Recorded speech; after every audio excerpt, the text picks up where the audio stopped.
Hi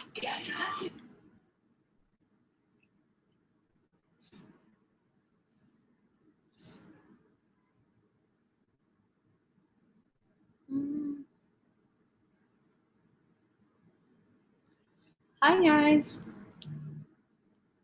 Hi everyone. Sorry, I'm trying to get my TikTok to also work, so I am being a little bit. I'm being a little bit slower today. Also, I'm kind of in the middle of like some journalistic stuff. Um, and and I'm getting like some messages about it, so I was a little bit distracted. Hi Juju. Um, Good to see everyone today. So there is quite a few news. There is also some stuff that I want to talk about that I read on Twitter that I see circulating all around Reddit that I think is very interesting. It's not factual, as in like it's not proven, but it's a very interesting food for thought. Hi Armin. Hi Albert. Hi Carolyn. Hi Lauren. Hi Joe. Hi Joe. Yes, it is Yulia. Hi. Hi, Auntie. Hi, Praxis. Also, for some reason, I'm like feeling allergies today. Like, I don't know what it is, but I can't stop sneezing. Hi, Liz. Hi, Mike. Hi, Bose. My injured foot. I don't have an injured foot. I saw you retweeting Dylan Burns. You should get into his stream. I'm not like familiar with him personally. Hi, Humbach. Hi, Mariana. Hi, Joe. Hi, Kat. Yes, I do have tattoos. Hi, Kayla. Good to see you. Hello. Cindy has been loving her treats. Cindy is demanding treats out of me like there is no tomorrow. Genuinely, I'm like tired of giving her treats, to be fair, because she really likes these treats. Oh my gosh, you just heard. Oh my god, I should not have used the name. I should not have used the word. That's so funny. Hi, what's this live about? This live is about Ukraine and news from Ukraine. Hi, Dave. Hi, Forrest. But also with some appearances from my dog because she's adorable and she's demanding treats out of me. Hi, Jillian. I would like to see you speak with Dylan about AOC. I think he's a fan of her. Well, that's unfortunate. Hello.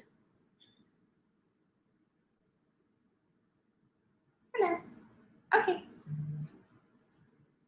Yeah, so my dog is a fan of these. Why? She like takes these treats and runs away from me. That's so funny.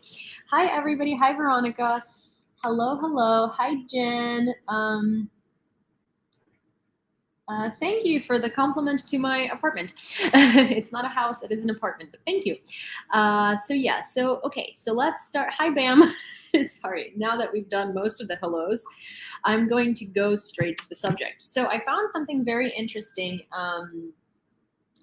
I found very interesting, something very incredibly interesting on Twitter that talks about the possibility of Russian propaganda IRL instead of it being like basically Russia seems to be hiring bots that influence the views in different countries, not just online, but also in real life, which is something that you would think is very crazy. And I would want to say, wow, this is wild if it's true.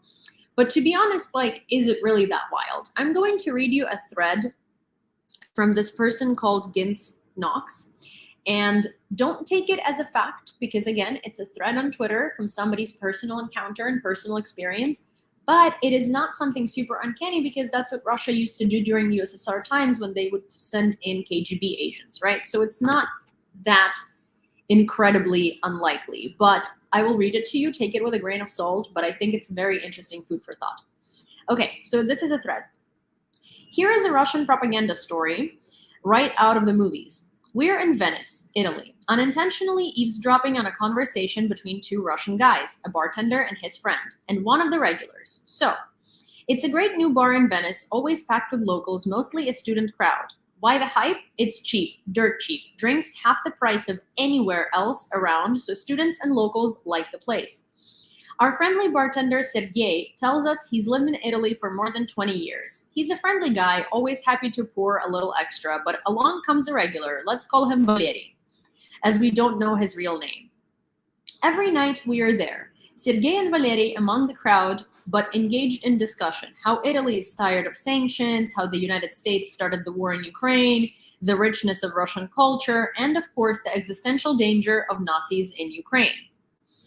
Locals, especially the students, listen to them with great interest. Sorry to my Italian friends, but we know how the youth both here and there lean. But so what? Discussion isn't inherently bad, right? But this is where it gets interesting. On the third night, we ran into our friends again. What they didn't know is that we understand Russian. So as Sergei and Valery sat next to us and quietly discussed their job to persuade locals with Russian propaganda, we listened. Discussed the latest in Ukraine, key talking points, and what to tell to who depending on their views.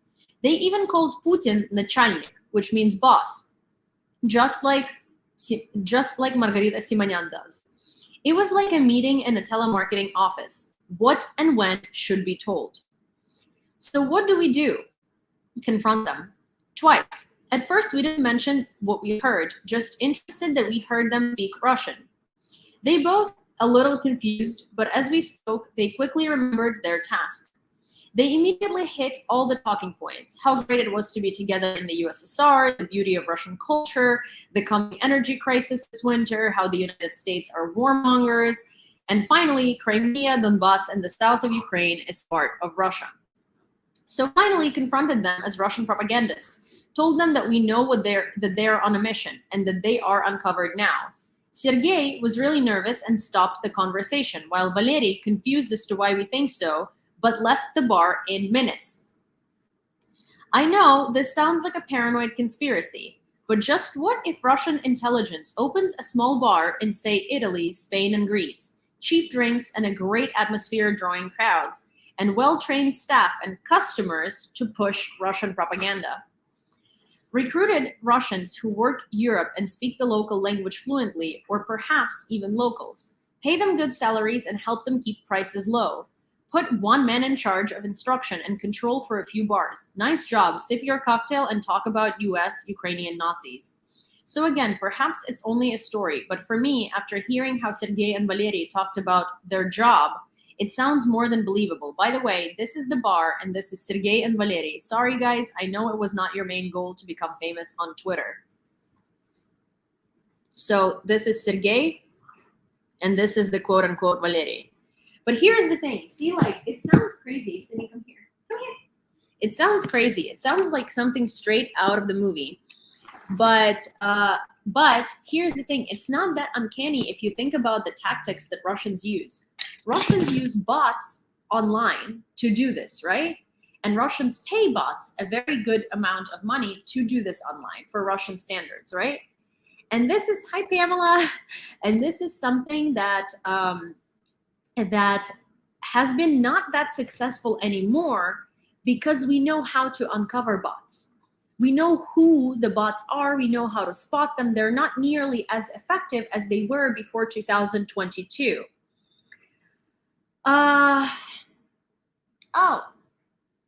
Russian bots don't know the meaning of Russian bots don't know the, like, basically, sorry, Russian bots don't know the meaning.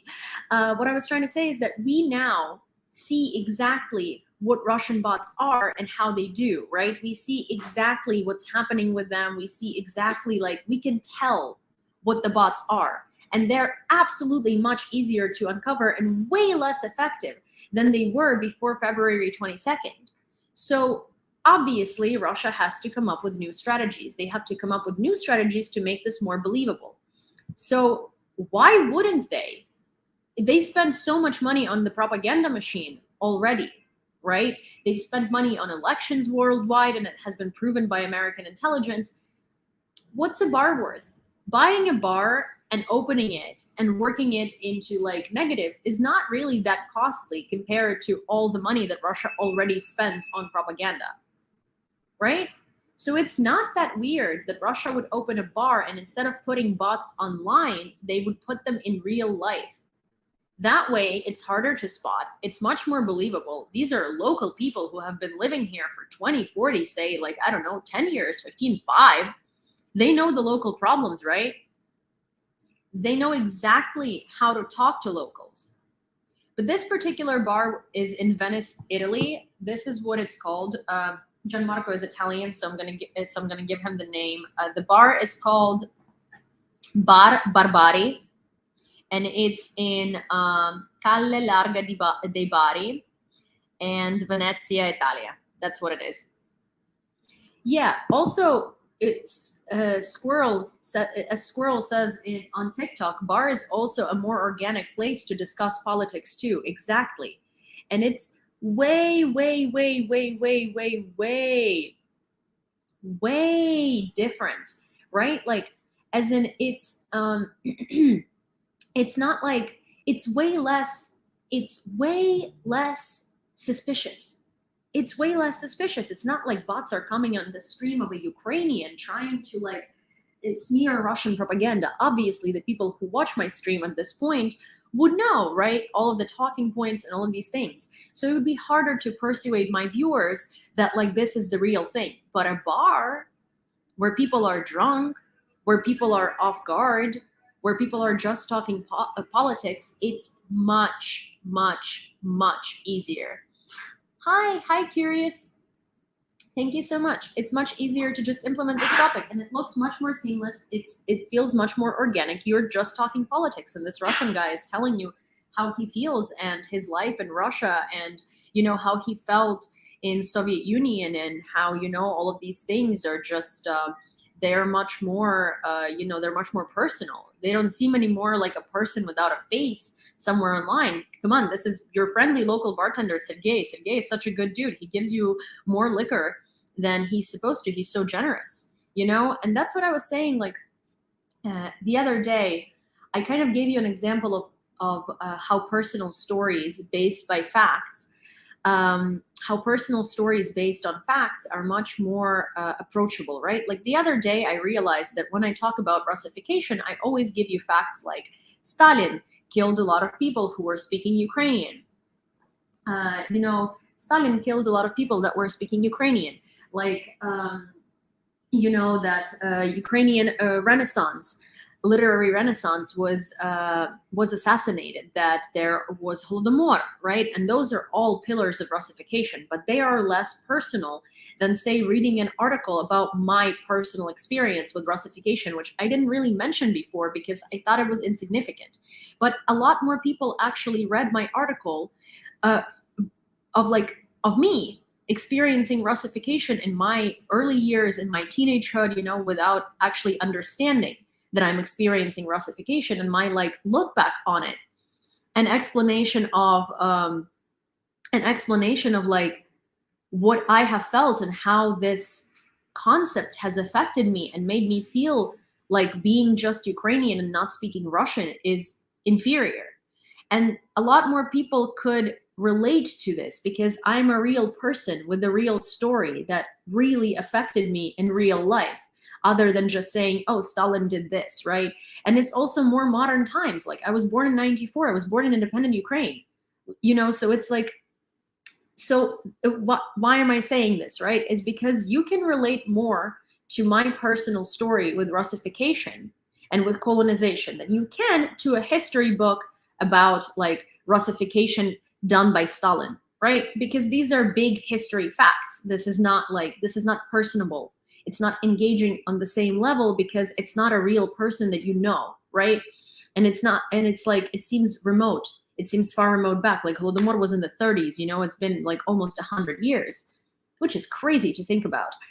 But it's back, it's like far back in history, not far, but back in history, but not as recent as, say, my experience that still happened in independent Ukraine, right? And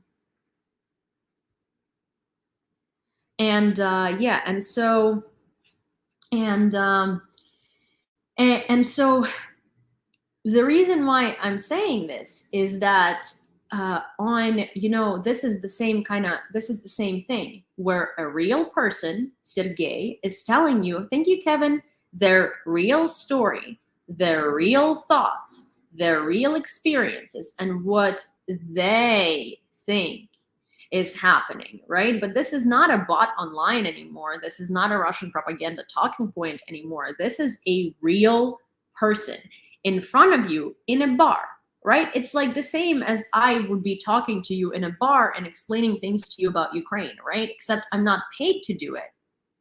And I don't have like a mission and talking points, right? But these people do.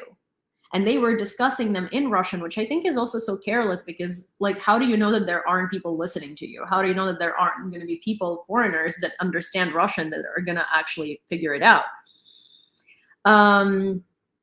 So yeah, so that's how it works. And it's, and it's a brilliant strategy, honestly. Like, this is much more brilliant than having an army of bots. I think that Sergei and Valery in a bar in Venice can do much more damage than 100 bots online, because you just block them. You just block them, and you know that they're bots. Their profiles are easy to tell. But this is not that easy. And this influences way more people than a bot. Again, because a bot is not trustworthy, but a real human being is. And that's really, honestly, this might be one of the more brilliant strategies. This might be one of the more brilliant strategies, honestly. And that's sort of like where I've taken up writing, because I want to go deeper into like sort of writing my personal experiences and writing more personal experiences about like how these things work and how Russians think of themselves as superior, not just because, I don't know, the media told you so, or 100,000 Russians like protested for the war or something like that. But because like I've personally experienced it, other Ukrainians have personally experienced it. And I think that it's time to sort of tie our personal experiences to all of the grand scheme things that we're talking about. Also, someone's asking if this is my income. I live off of savings, and I stopped working for my UX job in April, I want to say mid-April, to focus on helping my country, because I currently can't go to Ukraine due to some paperwork processing things that are taking longer than I would want to. And so I decided that I'm going to join the informational warfare, but no, I don't. Well, I mean, technically it could be my income. It's just that I make barely anything off of this. Like, in fact, I spend more money off of my savings, and I am spending money by doing this, and I'm not earning money by doing this. If you wanted to find out if I make money off of talking about this online, then no, I actually do not cover it. I don't cover, like, I think I'm in the negative every month. So like, I'm just draining my savings, basically, unfortunately. But yeah, so if you wanted to ask if this is my full-time job, yes. Does it pay me? Not really. So yeah, and if you want to know more about what I do, then you can go on my YouTube, and there are interviews with Ukrainian soldiers, and I'm going to be doing a lot more journalistic activities and talking about a lot more things on YouTube that are of interest and that are like researched, and that will bring you facts and interesting stories from very interesting people. So that's what I do on YouTube currently. Also, just like a little gentle a reminder that I stream at the same time on YouTube, TikTok, Twitter, and Twitch. And if you watch it on one of these platforms but you prefer the other, you can find me there. Also, basically, if you go on a social media and you look up YEWLEEA, which is my handle on all of the social medias, and you don't find me there, then I'm not there, because my handle is the same across all socials. On Twitter, I post a lot of unhinged commentary behind the scenes when I'm not doing lives, and on here, But on here, basically, I am on YouTube, for instance. I'm trying to focus my time on developing YouTube because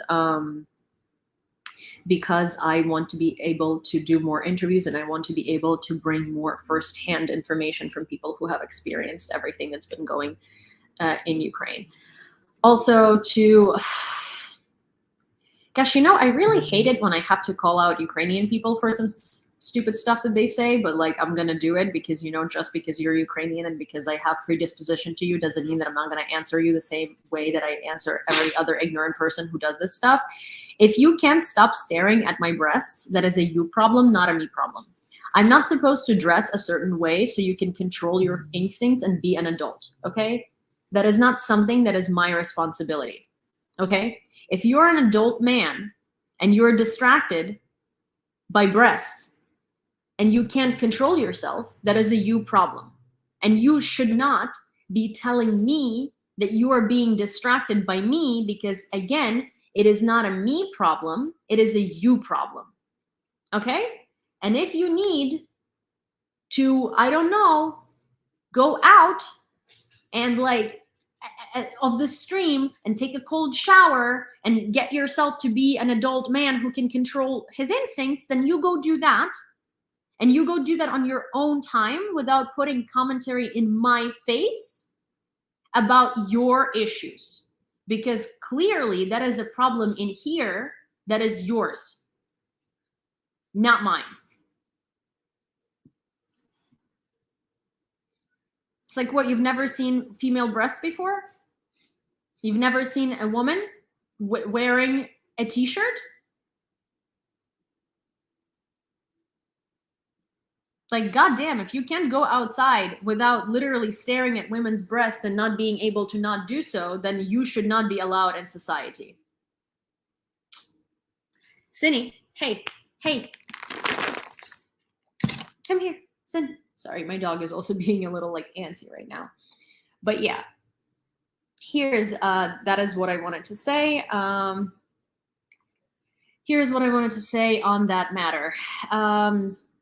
That's that. But yes, so Russian propaganda is, we've always known that we've always heard a lot of things about the mighty Russian propaganda that's so good at what they do. And then what we got through this war is oh my gosh, these trolls, right? And we were looking at this and they're clearly not believable. It's clearly very easy to tell them. It's clearly they're not doing a very good job. So we were sitting here and we were like, oh my God, well, what is this mighty Russian propaganda that everybody is talking about? Because, what I'm seeing, it's a failure. How did this convince the whole world of their narrative? But that's because Russian propaganda is unexpected. Thank you so much for everybody who sends gifts. I really do appreciate it. But that's because that's what we've seen. We've seen basically the despair. We've seen them kind of not knowing what they're doing. We've seen them being found out. So that's why it looks to us like it's super incompetent. But that's the thing. They have been at it for decades.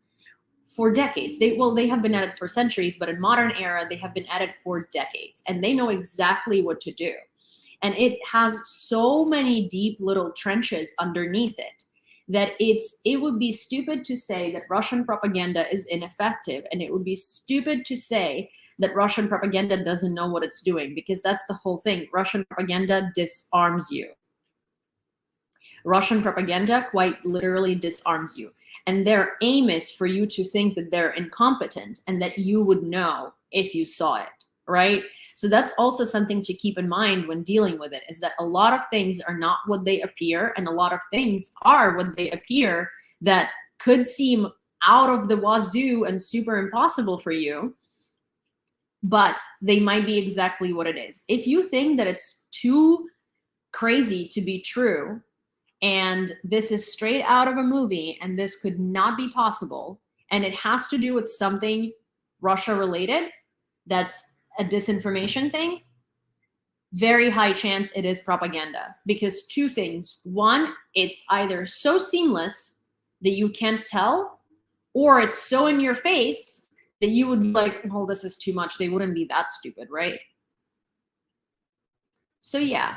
So also the voting population is young people. So if propaganda is in fact in bars, like Veronica is saying, it's a very smart move, because those are the voters, and those are not the voters that are going to die off and change with the next generation. No, you're putting those ideas into their head, and they're young adults. These are their formative years. This is when their political views are forming. This is when their life views are forming. So you are in it for the long haul, because they're going to garner those views and they're going to take them with them through their lifetime. This is why it's so hard to, explain certain things to people who grew up in the Soviet Union, because they've been conditioned into those things in the Soviet Union. So yeah, so there is that. Also, give me 1 second. Boa tarde, Valasi. Give me 1 second. I need to go. I need to go grab something for my dog. I'm sorry. She's been very antsy in the past couple of I guess, streams. And so let me just deal with that really quickly, and I will be back.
Oh my gosh, you little blankets.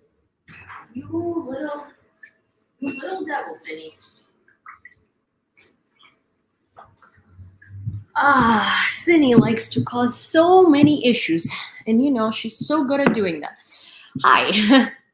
Okay, so I'm back. Okay, so there has been 40,000 registered Russian war crimes in Ukraine to date, which is a lot, which is an incredible amount, and they keep raising. The last time that we looked at it, it was 35,000, and that was like a month ago, which is quite insane and quite a lot. Also, to the topic of Russian war crimes and propaganda and things like that, one of the biggest things that I've been noticing recently is there are a lot of foreigners volunteering in Ukraine, for which we are incredibly grateful, right? And there are a lot of foreigners who volunteer in Ukraine, creating social media accounts and talking about things that are going on. And a lot of them are talking like good stuff, they bring up great issues, they bring up a lot of like important things. And then a lot of them talk about things and choose words very not carefully, especially because a lot of foreigners who just got to Ukraine do not have like an understanding of their environment and deeper understanding of like the things that are going on. For instance, I see some foreigners talking about like Ukrainian captivity, Russian POWs in Ukrainian captivity. I see some foreigners talking about nationalists. I see some foreigners talking about Nazis. And I see them talking about things like, oh, but there are nationalists and Nazis in Ukraine. Duh. We know there are nationalists, like far right nationalists and Nazis everywhere, literally everywhere on the planet. Everywhere you look, that happens, right? But the way that they place these commentary is putting doubt on Ukrainian people and Ukrainian government who has been trying to dispel this propaganda, right? The propaganda says that Ukraine has a huge problem with Nazis, right? We don't. Actually, Ukraine has the smallest amount of far right and like neo-Nazi believers on the whole continent of Europe. We have less than France, than Germany, than literally any country you look at. We have never ever had an issue with it. For instance, I noticed that there is a social media person from like Ukrainian, I don't know, volunteer units or something like that, who has an 8-8, which is a Nazi whistle, in their social media handle, right? And no one in Ukraine knows what this means. No one understands what 8-8 is. No one knows. No one has any idea that it's a Nazi whistle, dog whistle. No one has any idea of that because we've never had to deal with this stuff. This stuff is so minuscule and minor in Ukraine and so underground that we've never been exposed to this problem, right? And so when someone goes and asks a foreigner, what do you think about Azov? Or what do you think about Ukrainian military? Or what do you think about this? What do you think about that? And they go like, no, I mean, they're professionals, but they do have Nazis or nationalists in their ranks. Yeah, I'll tell you more. There are people like that in the ranks of like any military, and not just in Ukraine and Azov. There are people like that in Ukraine in general, right? They account for like less than 1% of the population, right? They exist everywhere in the world, except in Ukraine, there is a spotlight on them. So if you find, like, let's say for 100,000 units of population, there is one person with super far right beliefs. If they get discovered in the US, like let's say this was the United States, if they get discovered and they are in the army, they get dishonorably discharged, there might be like a case opened against them, or even like, okay, the US has Proud Boys. They're openly white supremacists, neo-Nazis, right? Openly. And no one does anything about it. But no one goes and says, oh my gosh, the US has the highest concentration of neo-Nazis in the US, and they have a huge issue, and we need to denazify the US. And no one says that the US government condones it, right? It's just that there are no laws in place to condemn it, right? While in Ukraine, we do have the laws in place to condemn it, and things like that are not like, they're not out in the open. These people are not out in the open. These people are doing like underground things to identify each other. Okay? And most people in Ukraine have no idea who they are and where they are and how they exist. You know, like it's not a thing out in the open because it's condemned, because there are laws in place, because it's illegal. So the thing is, it's harder to get rid of because all of this is not like out in the open and people are not going around being like, aha, I'm a white supremacist. Like, no, you would have to dig to find out who is, because it's very much, it's very covert. It's incredibly covert. So it's not like, you know, I see it as such a problem and such a like I see it as such recklessness for people in the Ukrainian military who are volunteers to answer a question about neo-Nazis and Nazis in Ukraine, being like, well, yeah, of course Azov has them, but they're a professional unit. First of all, it's not just Azov. It's like any country, they're not like flocking and concentrated in Azov. Like, yeah, there are obviously people of far-right beliefs. There are obviously people with shitty beliefs like everywhere else.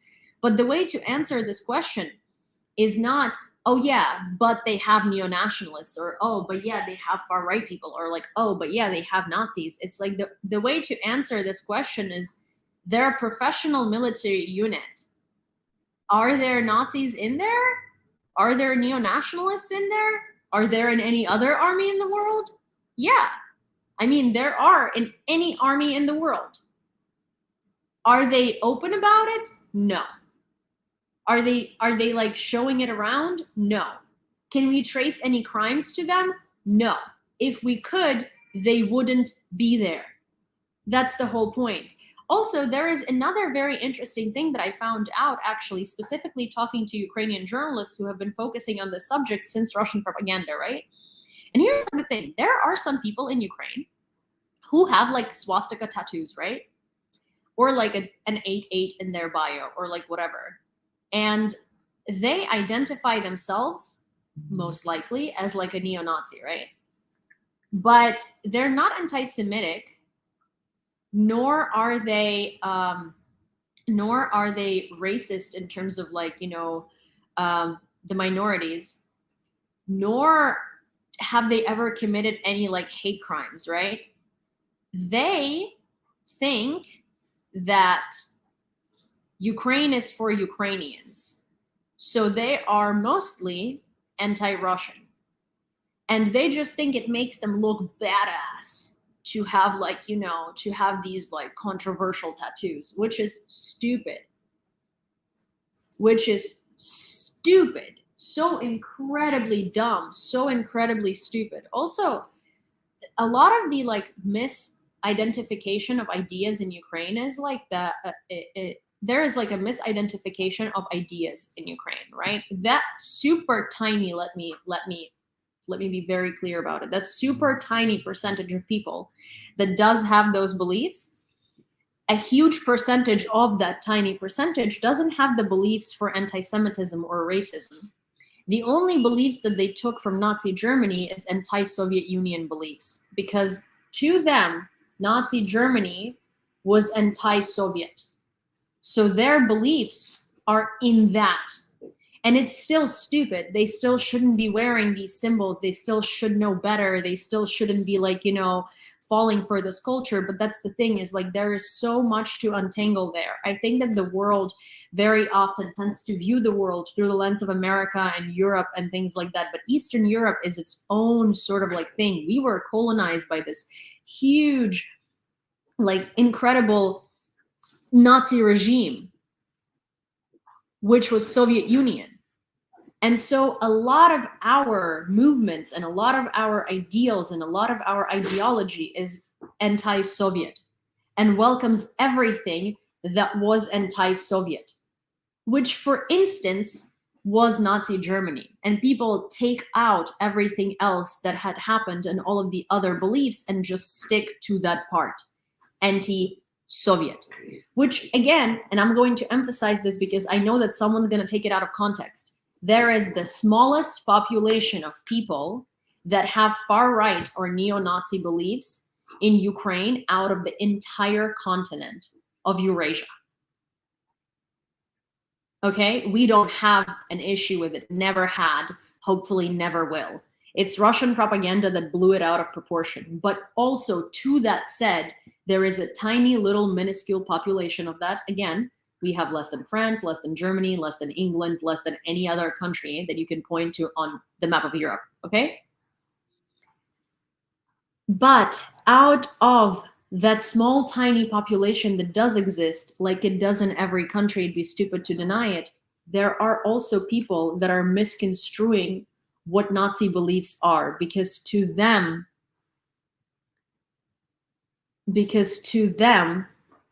it's anti-Soviet.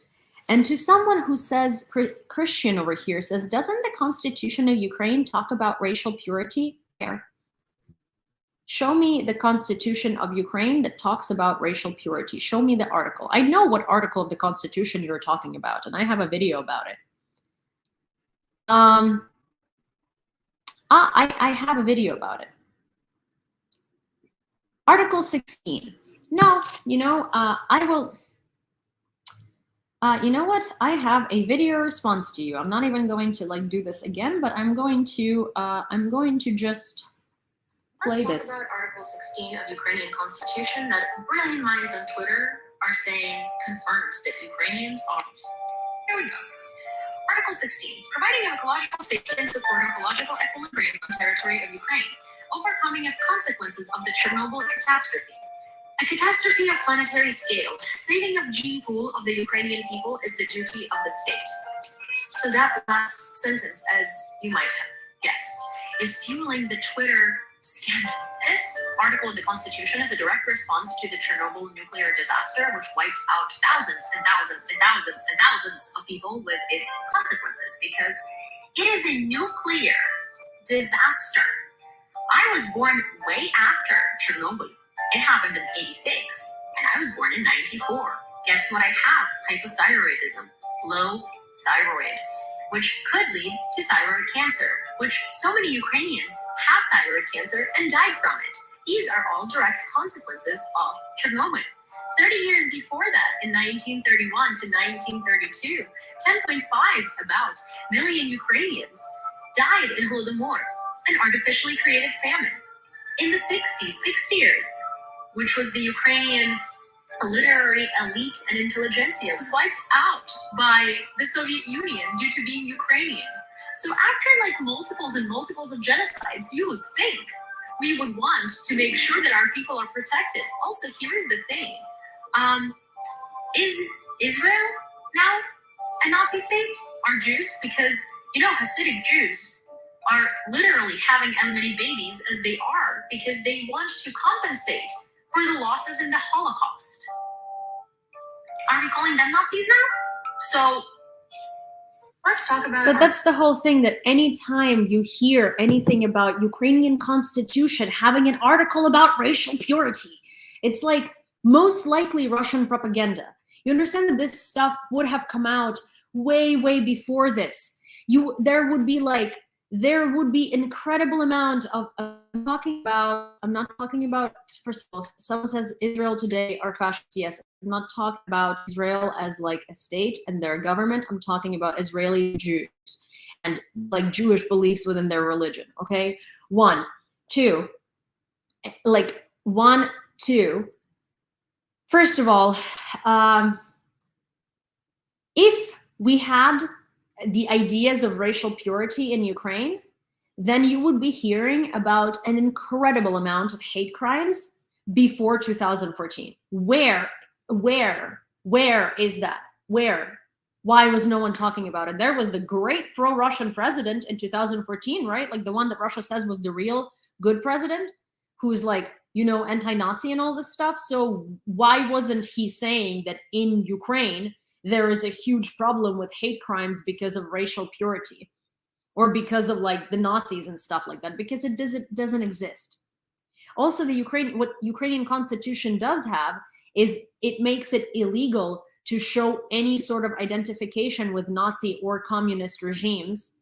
So technically, if the people who had like swastikas tattooed on them would be found out by the authorities, which obviously is not a thing to do in wartime because we have bigger issues, bigger fish to fry, like, I don't know, the Russian invasion. But during normal peacetime, if somebody were to see like someone with a swastika tattoo, that would be prosecuted because it's illegal under our constitution. It's also illegal to discriminate anyone based on literally their background, their religious beliefs, their orientation and stuff like that. It is illegal since 2017 or 18. It has been introduced to the constitution. It's illegal. And people take this like one article and they read like the last sentence of it and they're like, oh my gosh. But it's like context always matters in everything. It literally says that in order to combat Chernobyl nuclear disaster, we are vowing to protect our genetic pool. Did everyone just drop? Did everyone just absolutely drop that one sentence? Like, was that insignificant at all? And you were just like, oh. Also, what country would not want to protect their people after genocides upon genocides upon genocides? What country wouldn't?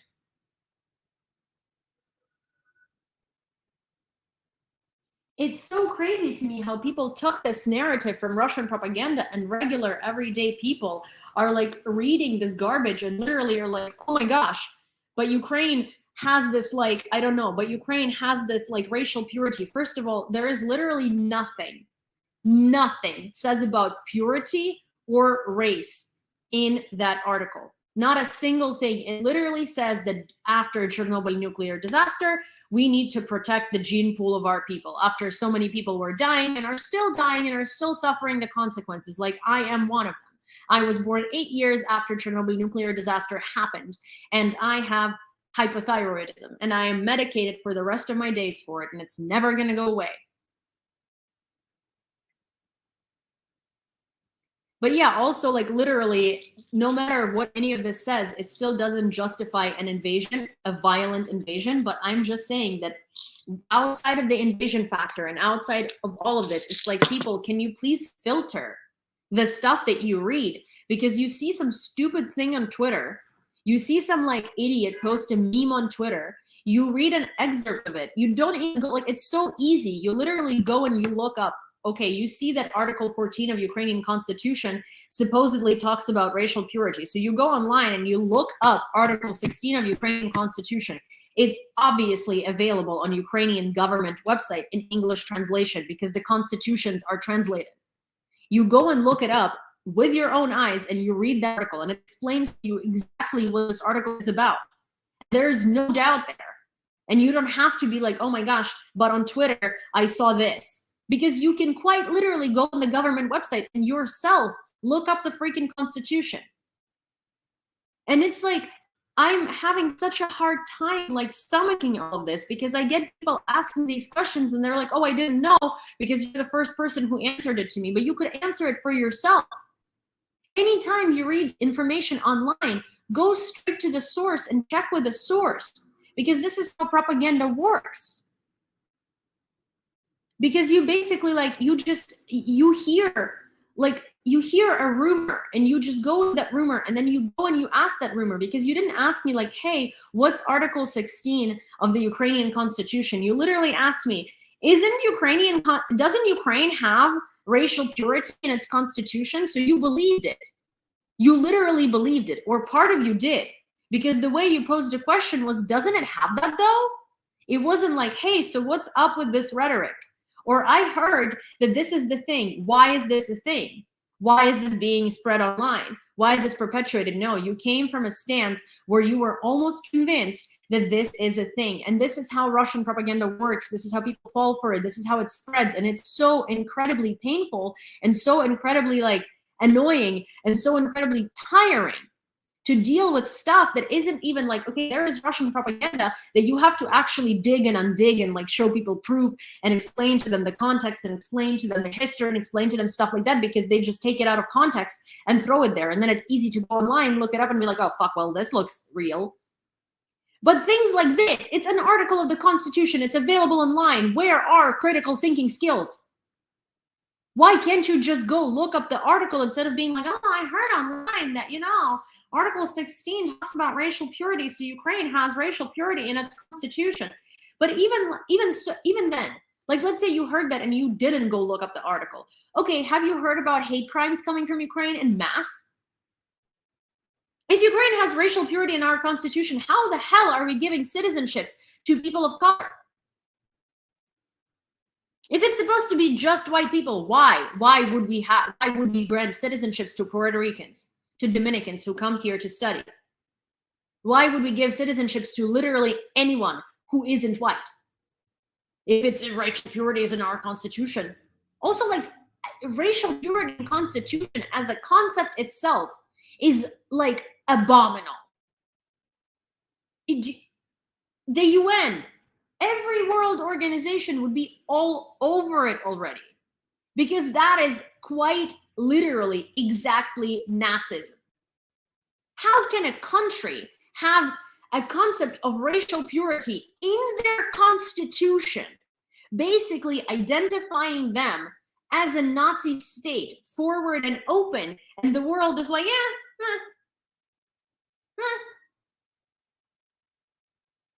we'd be North Korea already.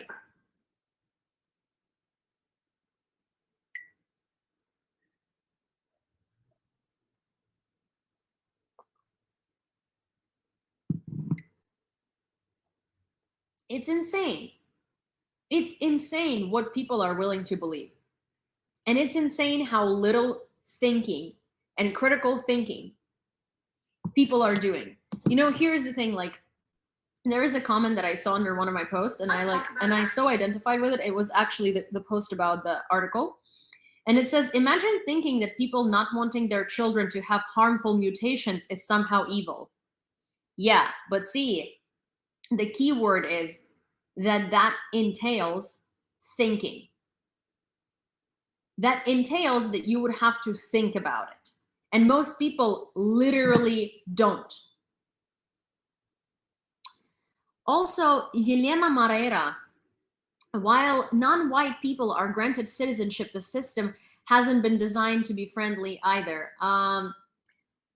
Yeah, we were a mono person. We were literally like a mono-national country, okay? There was no one moving into Ukraine and Soviet Union because no one was moving into Soviet Union. So we were literally stuck with just white people from different places in the Soviet Union. Yeah, so we never had to deal with the concept of racial equality in Ukraine because there were no other races living in Ukraine. Ukraine wasn't destination number one to move. So when people bring these arguments as in like, the system is not designed to do this and to do that, like, yeah, well, when was it supposed to be designed to do this? What was it supposed to be designed to do this? Also, which country is designed for racial equality? Not a single one, unfortunately. Not a single one, unfortunately. And we are only now implementing these things in the most progressive countries. And saying that a system in Ukraine is designed to be a multinational country, well, yeah, it wasn't. We were part of the Soviet Union for 100 years, dude. Almost. And no one was moving into the Soviet Union.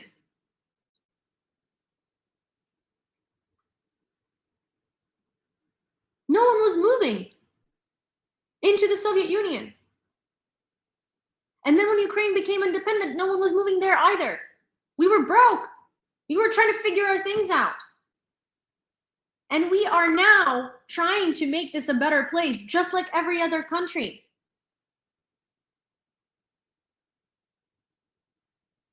People are crazy.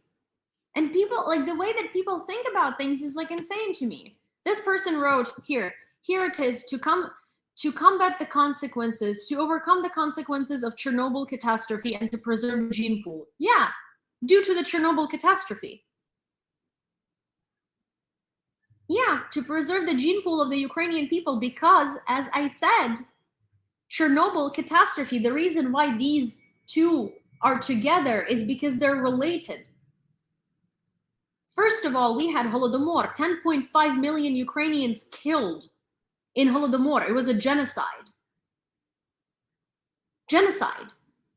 In 1920s, 30s, and 40s. In the 60s, they killed hundreds of thousands of people under Soviet authorities who were Ukrainian, who were pro-Ukrainian, who were trying to perpetuate Ukrainian culture. They're called the 60ers. Look it up.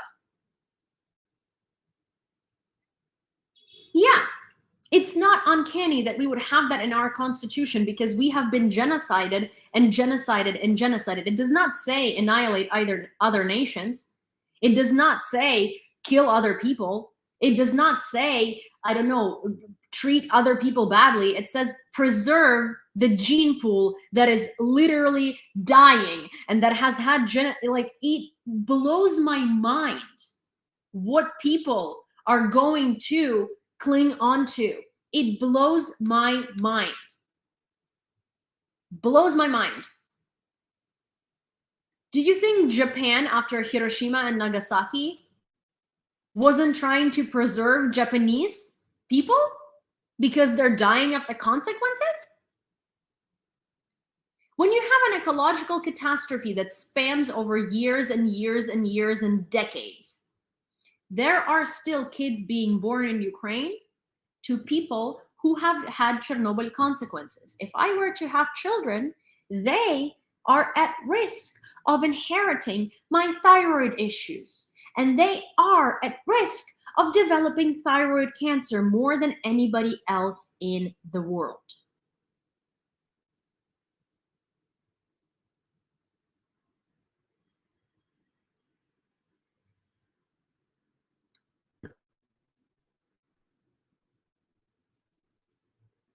And that's still a consequence of Chernobyl.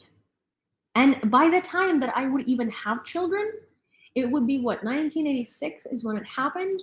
So 14 years to 2000. And then we are in 2022. Let's say I had children in 2030, that'd be 45 years. That'd be 45 years after. Do you understand how many generations of Ukrainian people are going to have like fudged up things because of the ecological catastrophe? A lot. And people are looking at the language of preserve the gene pool of Ukrainian people and are like, well, that's open to bad interpretations. No, it's only open to bad interpretations if you're lazy and if you want to prove a confirmation bias and if you want to nitpick. But if you look at it, and if you look at Chernobyl catastrophe and at Ukrainian history, then you're like, oh yeah, well, these people suffered. These people suffered. Yeah, it would be it's not weird. They would want to protect Ukrainians from extinction.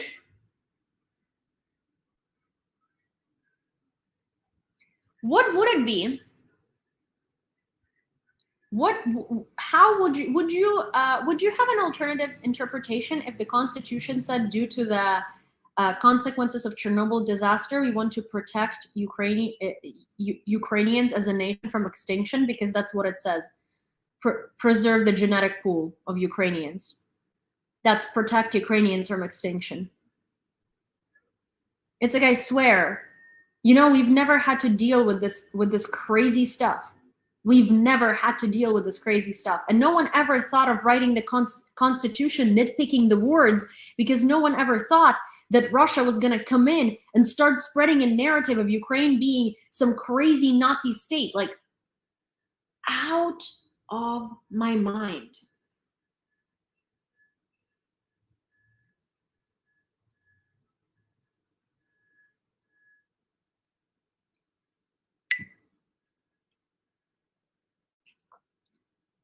Also, someone here pointed out, radiation causes genetic damage. Radiation causes genetic mutations as well. Large genetic mutations. So protecting genetic pool of Ukrainian people from genetic mutations is not that weird. Racial purity. And I love how people take these things. Radiation causes mutation. Genetic mutation. Radiation causes genetic mutation. Also, yes, there is a country of Ukraine where Ukrainian people were being killed in millions. By that, exterminating our nation. 1. 2. So it's only ethnocentric for some reason when you talk about Ukraine. So if someone was to say that, you know, they want to protect the Jews from extinction, or if someone were to say, oh, we want to protect the German population, because, you know, we're all people, right? We're all the same, as in like no one's better or no one's worse, as in like no nationality is better or worse, but we have different biological markers, we have different genetical markers. That's what makes the world interesting. Some people come from Vikings, some people come from like Pechenegs, some people come from Mongolians, some people come from like so many different things, and those are all genetic codes. And we have different countries with different people who are ethnically from that country. And it's interesting. And it's cool. Why would it be ethnocentric to want to protect our Ukrainian genetic pool if our genetic pool has been literally destroyed for decades? In millions. It's not ethnocentric, because if we don't protect our genetic pool, Ukrainians are not going to exist anymore.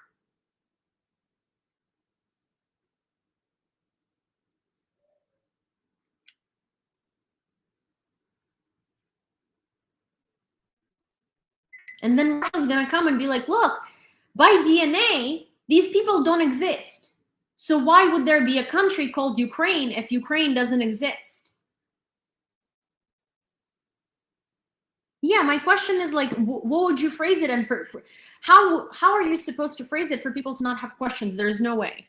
Also, anyways, I'm going to move onto question. Okay, first of all, Armin posted his quote, and I saw that a while ago, so I'm going to read that. In 1997, Alexander Dugin wrote, "It is especially important to introduce geopolitical disorder into internal American activity, encouraging all kinds of separatism and extremist, racist, and sectarian groups, thus destabilizing internal political processes in the US. This is who and what they are." Yeah, and they follow Alexander Dugin's policies and they consider him a brilliant philosopher.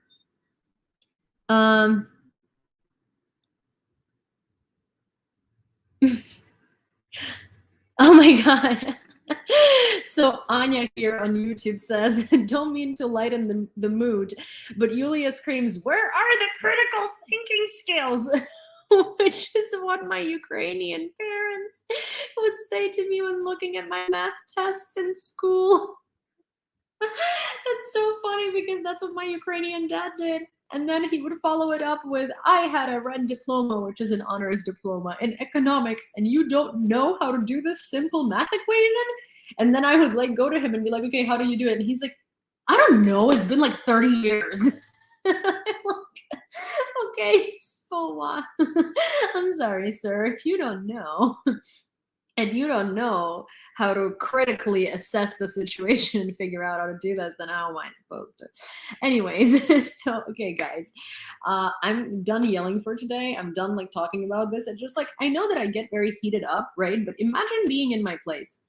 Imagine having to like literally chew up simple explanations for people every single day of your life.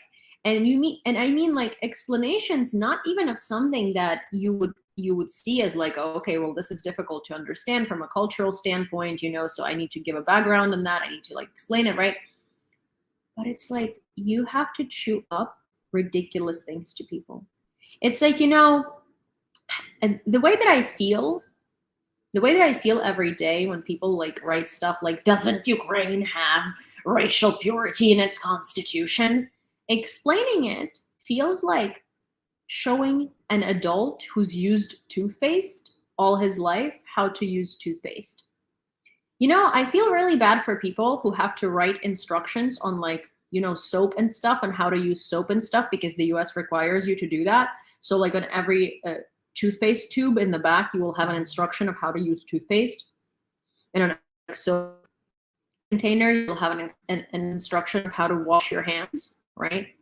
And I feel like this is what I do on a daily basis in terms of like very obvious regular stuff that no one would ever question had there not been Ukraine written in front of it, because people are looking for something to question. So imagine how angry one gets when every single day I have to pretty much explain to a bunch of Westerners how to wash their hands and how to read and how to use not even critical thinking skills, but how to not jump to conclusions based on a fucking Twitter post that doesn't even show you proof. It's like, here is the thing, guys. When someone says that this is a conclusion derived from a study that was conducted to see if participants sleep well, and the study concluded that participants sleep well. Where is the study? Look at the link to the study and look at the study itself before you drive the conclusion that the study proved that people sleep well in the majority. Okay? I can say, hey, I read the study yesterday that that Americans are prone to consume 50 times more coffee than Germans. Prove fact. Read a study. Did I give you a source to this study? Did I tell you who did this study, at least so you can look it up? No, don't freaking take my word for it. Don't take my word for the fact that I said that there is a study that proved that Americans consume 50 times more coffee than Germans do. Literally, go and look up the study, because I can tell you whatever I want to tell you, citing a study, okay? And that study can literally tell you that, on the contrary, Germans drink 50 times the coffee that Americans do, and I just turn it over. And you never looked at the study. You just took my word and where I cited a study. Stop doing that. If someone on Twitter says, hey, Ukraine has racial purity in its constitution, according to Article 16, go and freaking look up Article 16 and then make your own conclusion. Stop literally like just spitting things off of like Twitter posts and Facebook posts and Instagram posts that don't even give you evidence.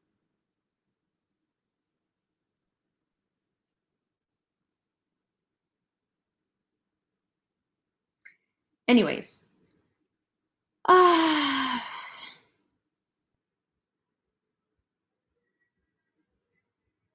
Yes, and you did look it up. And did you find racial purity there?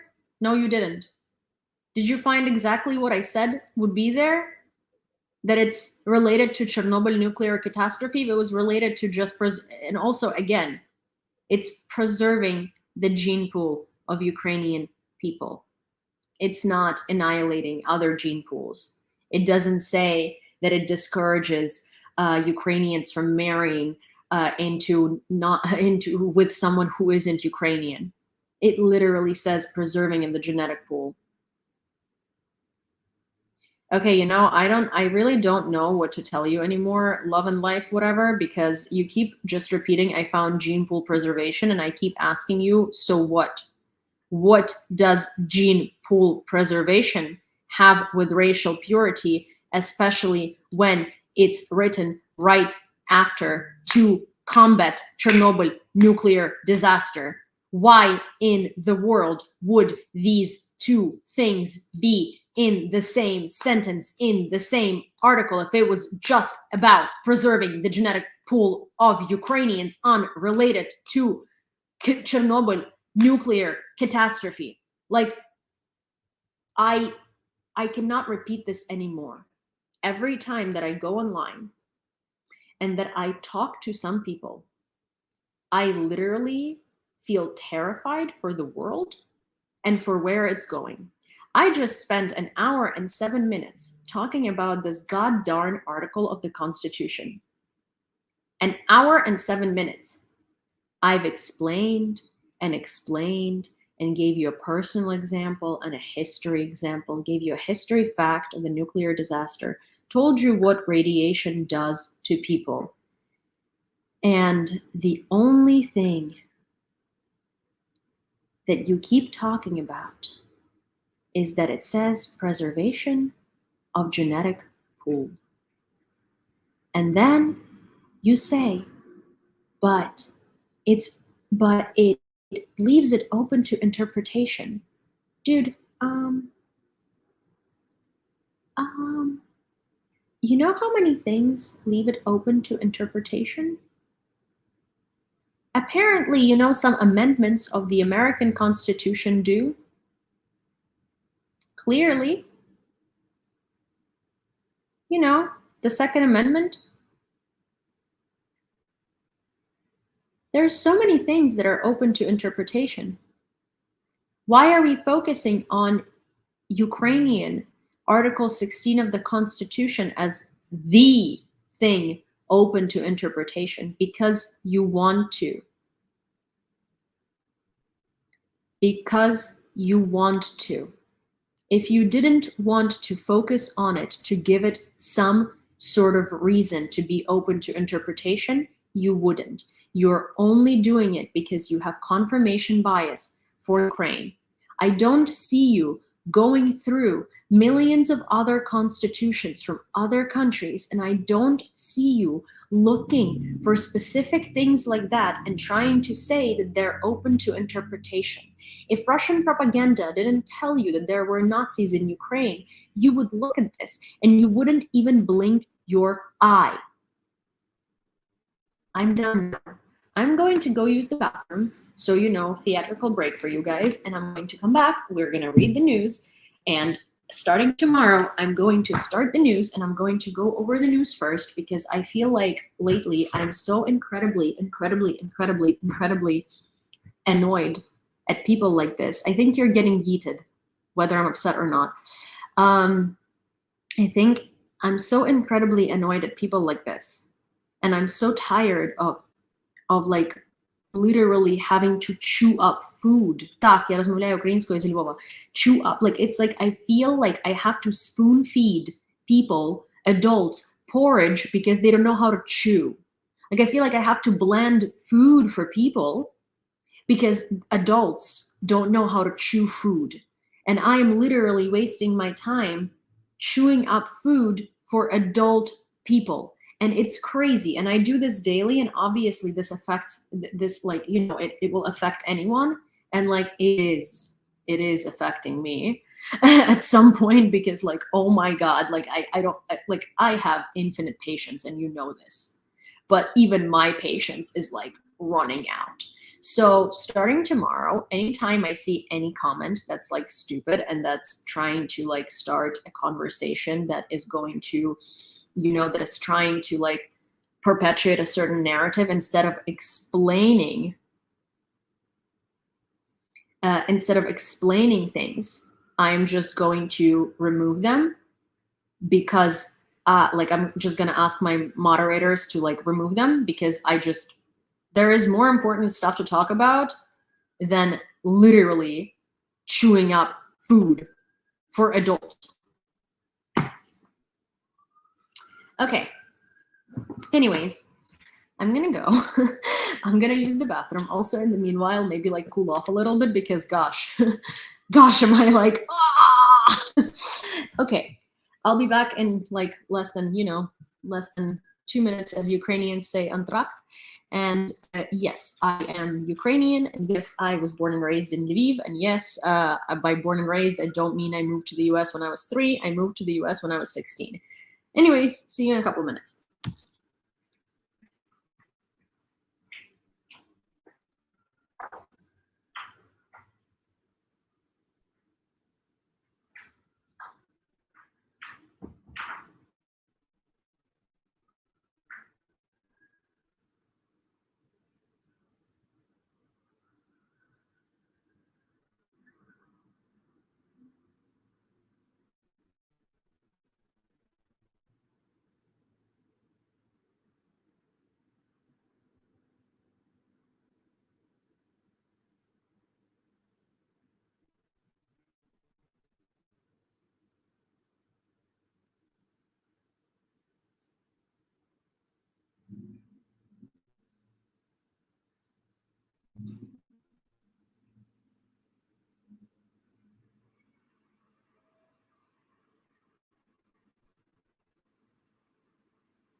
I'm back, and I also brought light with me because it's getting dark. And I'm back, and I already have another Twitter loveliness to read to you, but this one's going to take literally a second. And hopefully, gosh, okay, well, this is a little too bright, I would say. Okay, so I'm back, and I'm going to give you a very fun thing too. So A Ukrainian person on Twitter, this is quick, but this is just to prove my point, okay? A Ukrainian person on Twitter said that Louis C.K. Said more weapons lead to more death. Bad peace is still peace. And that person says, like, why would someone say that? You know, they're criticizing Louis C.K. for saying it. And I commented and I said, does anyone actually still care about, because like, you know, it caused some drama online and stuff like that. And people are like agreeing with him. And I'm like, does anyone actually still care about what a sex offender, a registered sex offender has to say? And this person responds to me saying, his grandfather was a Hungarian Jew that escaped the Nazis. So, I'm sorry. Are you trying to say that people should care about what he says and it's okay to be a sex offender because his grandfather was a Hungarian Jew that escaped the Nazis? Well, as far as I'm concerned, that's on his grandfather. It's about his grandfather, not about him. He's not a Hungarian Jew who escaped the Nazis. He's a sex offender. Why are we listening to him? If his grandpa had something to say, I probably would listen to him. Why would I listen to Louis C.K.? He's a sex offender. A convicted one. Anyways, I'm just gonna like, you know, take a blankie. Okay. So, I'm going to show you something from United 24 that I facilitated actually. So United 24 posted this really cool thing today, and it's about Trident Defense Initiative, which is an amazing place. It's called Trident Defense Initiative, and it's an amazing thing in Ukraine that basically it's like a bunch of foreign soldiers, a bunch of like former NATO army soldiers, training Ukrainian soldiers literally under rocket fire on the front lines, well, on the third line of front. And I happen to know one of the people from there, and I have introduced them to United 24, and I have asked if the United 24 would want to do a segment on them, and they did, because it's cool. It's cool. United 24 did do a segment on it, and today they released it, and I'm going to show it to you because it's freaking fantastic, and I think everybody should see it, and I think it's awesome, and also very proud of Kevin. I'm very proud of Kevin, and I think he's a great guy, and I'm so happy that it worked out, and I'm so happy that they were able to work together. So I present to you a video from United 24 about Trident Defense Initiative.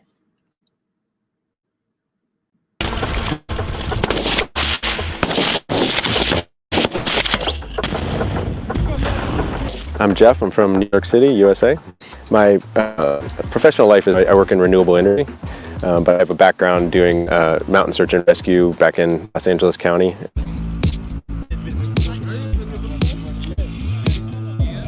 I'm glad that the Ukrainians gave me the opportunity to, especially after the such appreciation of our training. We get to come out and play with them a little bit and see what they do.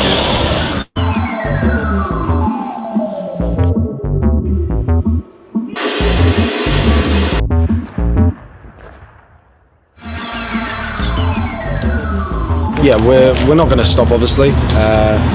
We'll always keep going. The soldiers keep going. The civilians keep going. So no reason that we won't keep going as well.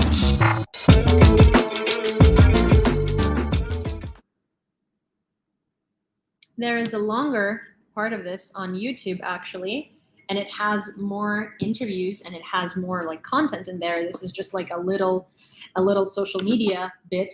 But if you'd like to watch the full thing, it's available on YouTube on United 24, and I think they did a great job representing it. And also, well, you know, the funny thing is that I've never seen Kevin in person, and I've never seen what Kevin looks like.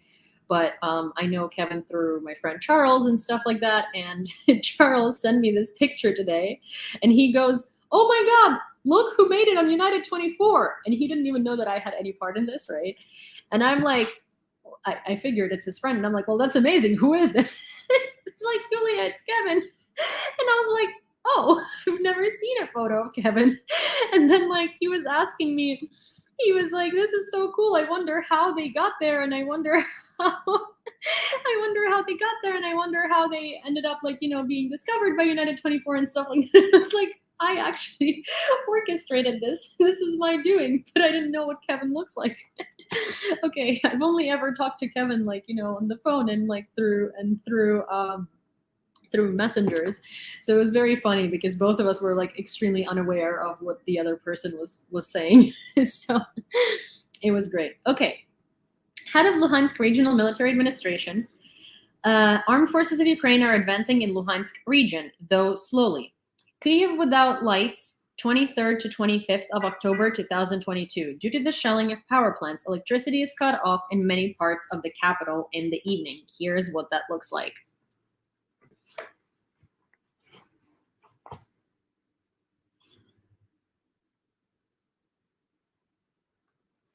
Also, you guys, another reason to follow me on YouTube is because on YouTube, the thing is horizontal. And so, you know, the view is horizontal. So you can way more often see Cine.